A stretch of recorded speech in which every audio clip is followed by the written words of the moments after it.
दोस्तों अगर आप एसपीपी के स्टूडेंट हो तो अगर आप ध्यान से बहुत ही अच्छे से देखोगे तो लास्ट 6 महीने से मैं आपके लिए बहुत ज्यादा मेहनत कर रहा हूं। पर लास्ट 6 महीने की क्या बात है यार, लास्ट दो जैसे ही आप इंजीनियरिंग में आए थे तब से लेकर आज तक मैं लगातार आपके लिए मेहनत करते आ रहा हूं और आगे करते भी रहूंगा।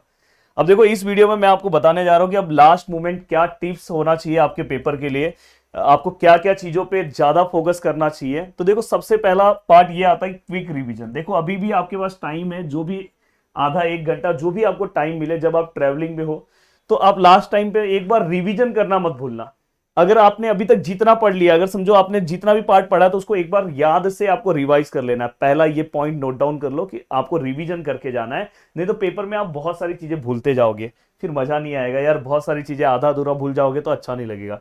सेकेंड चीज देखो, आपके पेपर में ज्यादा फॉर्मूला वाला जो भी पार्ट है, मतलब फॉर्मूला मतलब जहां जहां पे कुछ ऐसी चीजें हैं जो हमें याद रखनी है, उसका एक अलग से आप अभी लिस्ट विस्ट बनाने मत बैठो, इतना टाइम नहीं है, बट उसको एक बार रिकॉल कर लो, क्योंकि नहीं तो फिर पेपर में जाके आपको थोड़ा सा तकलीफ हो सकता है। नेक्स्ट अगर मैं बात करूं तीसरी चीज है कि यहाँ पे थियरी क्वेश्चंस, अगर समझो ये मोस्टली मैं डीएम वालों की बात कर रहा हूँ, थियरी क्वेश्चंस उनको ही आएंगे। तो थियरी जो क्वेश्चंस है उसमें याद रखना कि एक एग्जांपल्स मेंशन कर देना, और एग्जांपल्स आप क्वेश्चंस का ही याद रखना, जो आपने क्वेश्चन कुछ उससे रिलेटेड सॉल्व किया वो लिख दो।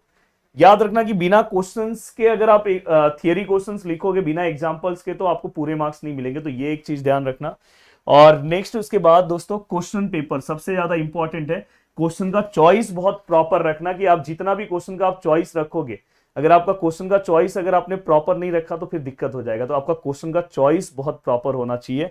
और जैसे कि आपको जो तीनों में, जैसे अगर समझो मैं यहाँ पे बता रहा हूँ, जैसे ये क्वेश्चन नंबर सेकेंड है, इसमें ए है, बी है, सी है, और ऑप्शन में आपको ए बी सी है। अगर समझो मुझे ये बहुत अच्छे से आ रहा है, ये इसमें बहुत अच्छे से आ रहा है, ये समझो बहुत अच्छे से आ रहा है, तो मैं कौन सा क्वेश्चन अटेम्प्ट करूंगा, तो ये।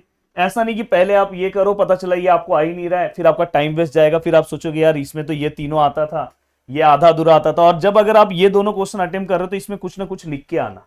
पता चला कि ये दो अटेम्प्ट कर रहे हो, इसमें ये पूरा का पूरा ब्लैंक करके आ रहे हो तो नहीं चलेगा, थोड़ा बहुत लिख के आओगे, कुछ ना कुछ मार्क्स मिलेगा और आप अच्छे से एक वो स्टेज तक आप पहुंच जाओगे।